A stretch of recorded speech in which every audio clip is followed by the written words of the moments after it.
histoire d'en dire plus. Moins 40. C'est le Nord. Tu m'as demandé, mon petit. Je te retourne contre le mur, je te baisse par tous les trous, je te défonce, je te m'intéresse, Ça nous intéresse pas. Arrêtez ça. Arrêtez, ça nous intéresse pas. Ça nous intéresse plus. J'ai l'impression que l'océan ne me veut pas, je sais pas pourquoi. Peut-être une question de lune, une question de dune. Félix! Chouchou, viens avec moi! Non, je viendrai plus jamais avec toi! Bien alors, Félix, c'est grotesque. Lâchez ce jouet.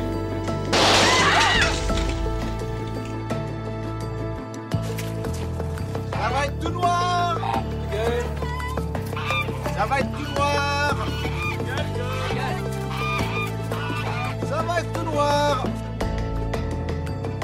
Enfin, le dernier mot. Vous, au moins, vous ne risquez pas d'être un légume, puisque même un artichaut a du cœur. Bonjour, bienvenue sur Histoire d'en dire plus. J'espère que vous allez bien. Aujourd'hui, on va parler d'un film de mon enfance, un film qui me tient à cœur et que j'aime revoir lorsqu'il est parfois diffusé à la télévision française. Ce film, vous l'avez vu dans le titre, c'est Allô maman, ici bébé. Allez, c'est parti mon kiki, on y va. Donc, Allô maman, ici bébé, c'est un film américain réalisé par une femme, Amy Heckerling, génial, sorti en 1989. Il met en scène les aventures d'un bébé doué de paroles, interprété en VO par Bruce Willis et en VF par Daniel Auteuil, et de sa mère célibataire, interprétée par Kirstie Alley. Le film a connu un grand succès au box-office et a donné lieu à 2 suites. Allô maman, c'est encore moins en 1990, suivi d'Allô maman, c'est Noël en 1993. Le titre original est Look Who's Talking, qui veut dire littéralement Regarde qui parle. Le titre français, lui, c'est Allô maman, ici bébé, on l'a dit, vous que savez. Et les Québécois, c'est nos chers amis québécois, ont trouvé un titre que je ne comprends pas le rapport avec le film, mais c'est pas grave, c'est De quoi je me mêle. C'est le titre du film. Donc à la réalisation comme au scénario, on a Amy Heckerling, réalisatrice américaine.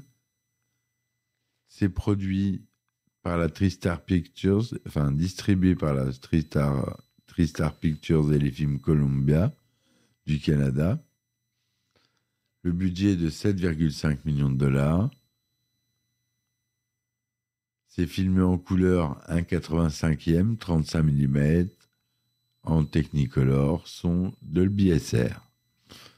Le film raconte l'histoire de Molly, Kirstie Alley, une comptable célibataire qui tombe enceinte après une aventure avec un homme marié, Albert, qui est joué par George Segal.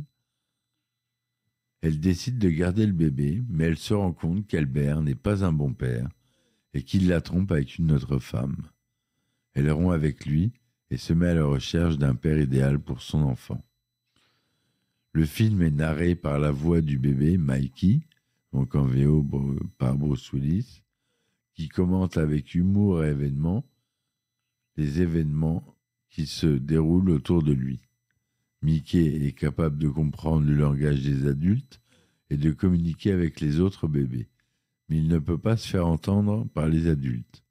Il exprime ses préférences, ses peurs et ses envies, ses sentiments à travers ses pensées. Le jour de l'accouchement, Molly rencontre James, qui est joué par John Travolta, un chauffeur de taxi qui l'emmène à l'hôpital. James se montre attentionné et sympathique envers Molly et son bébé. Il devient rapidement un ami proche de la famille. Mikey apprécie James et lui souhaite qu'il devienne son père. Il essaie de le rapprocher de Molly, mais celle-ci ne voit en lui qu'un ami. Molly reprend son travail de comptable et confie Mikey à une gardienne, Rona, qui est jouée par Twink Kaplan, qui s'occupe également d'autres enfants.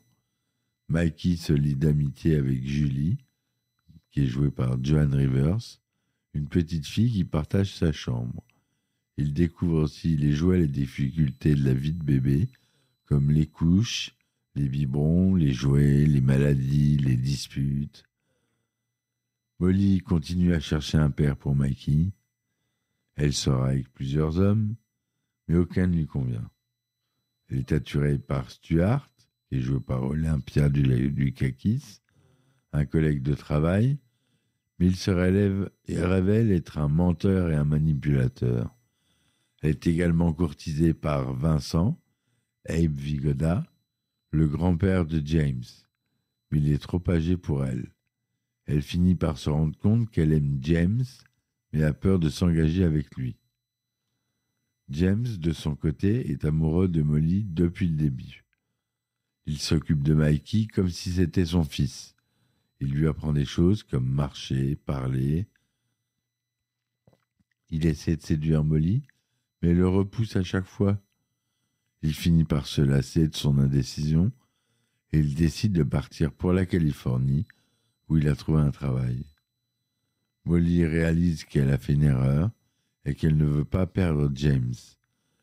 Elle se précipite à l'aéroport pour le rattraper, accompagnée de Mikey et de Vincent. Elle avoue ses sentiments à James et ils s'embrassent. Mikey est heureux d'avoir enfin un père. Il prononce son premier mot, « Papa ». Le film se termine par une scène où Molly annonce à James qu'elle est enceinte d'une petite fille. Le film se finit sur cette scène. Donc voilà pour le résumé détaillé du film. Pour ce qui est un peu de la production et du reste, le film a été produit par Jonathan D. Crane et Neil Israel sur un scénario d'Amy Kearney. La réalisatrice s'est inspirée de sa propre expérience de mère célibataire pour créer le personnage de Molly. Elle a également choisi Bruce Willis pour doubler le bébé après avoir vu son interprétation dans la série télévisée Clair de Lune. Le tournage du film a eu lieu à Los Angeles, en Californie, entre mai et juillet 1988. Le film a bénéficié d'un budget de 7,5 millions de dollars et a rapporté plus de 297 millions de dollars dans le monde.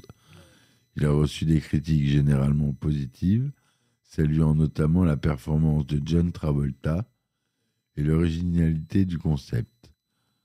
Le film contient plusieurs anecdotes de tournage, comme le fait que Kirstie Alley a vraiment accouché pendant le tournage, ou que John Travolta a improvisé la scène où il danse avec le bébé sur la chanson You're the One That I Want, en hommage à son rôle dans Grease. Le film a également lancé la carrière d'acteurs comme Jason Scheller, qui joue Mikey à 9 mois, ou Jacob Haynes, qui joue Mikey à 12 mois. Le film a été nommé pour 4 Golden Globes, dont celui du meilleur film musical ou comédie, et a remporté quand même l'Oscar du meilleur scénario original. Donc c'est une comédie de 98 minutes qui est sortie aux États-Unis le 13 octobre 1989 et en France, chez nous, le 4 avril 1990. Malgré le succès, le film a reçu des critiques mitigées.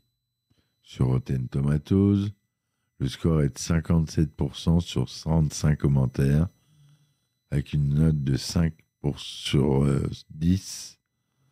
Les spectateurs interrogés sur CinemaScore ont pourtant attribué au film une note moyenne de A sur une échelle de A+ à F. Donc quand même, c'est pas mal. Sur le sol américain et le Canada, le film a remporté plus de 140 millions de dollars pour 19 semaines d'exploitation. En France, il a fait 4 millions d'entrées.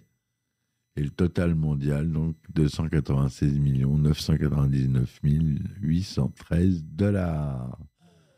Les succès d'Allô Maman et Ici Bébé a relancé la carrière de John Travolta après plusieurs échecs commerciaux dans les années 80. La voix du bébé Mikey est doublée par Bruce Willis dans la version originale et, comme je vous l'ai dit, par Daniel Auteuil dans la version française. Mais la voix française de Bruce Willis, le célèbre Patrick Poivet, a bien enregistré sur le rôle à la base avant qu'il fût décidé d'être remplacé pour des raisons marketing. La VF non utilisée s'est accidentellement retrouvée sur le laserdisc du film, bien que le générique mentionnait toujours la présence de Daniel Auteuil.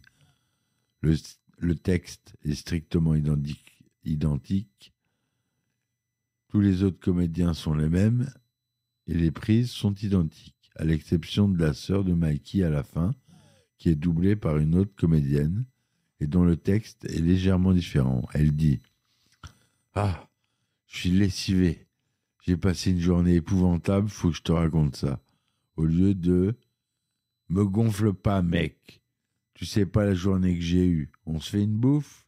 dans la version cinéma. Le film a été interdit au moins de 13 ans aux États-Unis. Ça, c'est le puritanisme américain. À la suite du succès du film, une série télévisée intitulée Ici Baby, Baby Talk, a vu le jour en 1991.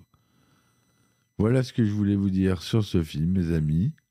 J'espère que ma chronique format court vous aura plu. La prochaine, ça sera un format un peu plus long, comme j'ai fait pour GoldenEye, et ça sera sûrement un James Bond d'ailleurs, parce que j'ai commencé un arc narratif sur James Bond, une de mes passions. Voilà, je vous dis merci d'avoir écouté cet épisode, à très vite pour un nouveau. Si vous voulez me soutenir sur mes plateformes, vous les connaissez, Tipeee, Ulule, Patreon, et vous avez maintenant Acast Plus pour avoir des épisodes inédits, des anecdotes de tournage, des épisodes spéciaux anecdotes de tournage, où je raconte que ça pendant 20 minutes, à mourir de rire, et j'essaie de trouver des bonnes anecdotes. Vous pouvez vous abonner.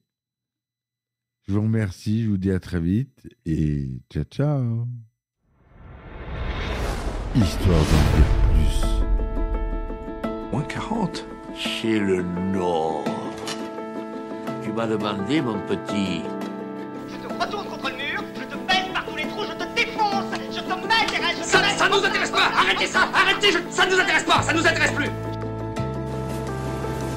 J'ai l'impression que l'océan ne me veut pas, je sais pas pourquoi. Peut-être une question de lune, une question de dune. Félix! Chouchou, viens avec moi. Non, je viendrai plus jamais avec toi! Bien alors, Félix, c'est grotesque. Lâchez ce jouet.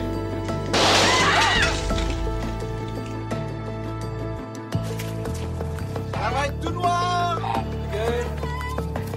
Ça va être tout noir!